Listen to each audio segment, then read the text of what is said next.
Volley শটে Paulo দিবালার দুর্দান্ত গোল। গত রাতে এসি মিলানের বিপক্ষে চোখ ধাঁধানো একটি ভলি গোল করে পাওলো দিবালা। এর আগের ম্যাচেও জোড়া গোল করেছিল লা জয়া। এ যেন চিরচেনা রূপেই ফিরেছে পাওলো দিবালা। তবে কি খুব শীঘ্রই জাতীয় দলের জার্সিতে ব্যাক করতে যাচ্ছে পাওলো দিবালা? এসবের আপডেট নিয়েই থাকছে আজকের প্রতিবেদন। বন্ধুরা, বর্তমান প্রজন্মের অন্যতম একজন ক্রিয়েটিভ ফুটবলার পাওলো দিবালা মাঠে নেমেই গোল অ্যাসিস্টের ফুলঝুরি ছড়ায় আর্জেন্টিনার এই জনপ্রিয় ফুটবলার। তবে দিবালার ক্যারিয়ারের সবচেয়ে বড় বাধা ইনজুরি। ঘন ঘন ইনজুরির কারণে লম্বা সময় মাঠের বাইরে থাকতে হয় দিবালাকে।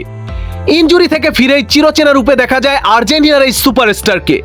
ক্যারিয়ারের লম্বা একটা সময় জুভেন্টাসে কাটালেও শেষ 3 সিজন ধরে রোমাতে খেলছেন পাওলো দিবালা।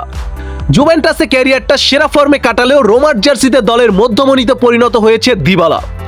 রোমা এখন দিবালাকে নিয়েই সব পাগলামি। গোল করে দর্শকের সাথে চিরচেনা মার্ক সেলিব্রেশনে মাতছেন দিবালা। গোলের পাশাপাশি অ্যাসিস্টও করছেন সমান তালে। এই প্লেয়ারটাকে আপনি কখনোই গোল অ্যাসিস্ট দিয়ে বিচার করতে পারবেন না। গোল অ্যাসিস্ট বাদেই ম্যাচে গুরুত্বপূর্ণ ভূমিকা রাখেন দিবালা। আর যে বিষয়টা মেসির খেলার মাঝে আমরা লক্ষ্য করি। তবে আক্ষেপের বিষয়ে দিবালা নীরবে তার পারফরমেন্স করে গেল, তাকে নিয়ে সেভাবে হাইপ তোলা হয় না। এক্ষেত্রে অনেকটাই আন্ডাররেটেড পাওলো দিবালা। গতকাল রাতেও চোখ ধাঁধানো একটি ভলি গোল করেছেন দিবালা। সেরিয়া লিগে এসি মিলানের বিপক্ষে দুর্দান্ত গোলটি করেন দিবালা। ম্যাচে গোল করার পাশাপাশি দুর্দান্ত পারফরমেন্স করে ম্যান অব দ্য ম্যাচ নির্বাচিত হয়েছে পাওলো দিবালা। দিবালারা কখনো ফুরিয়ে যায় না, পারফরমেন্স করে নিজেদের শ্রেষ্ঠত্বের পরিচয় দেয়। We love you Paolo Dybala. খুব শীঘ্রই আর্জেন্টিনার জার্সিতে তোমাকে দেখতে চাই।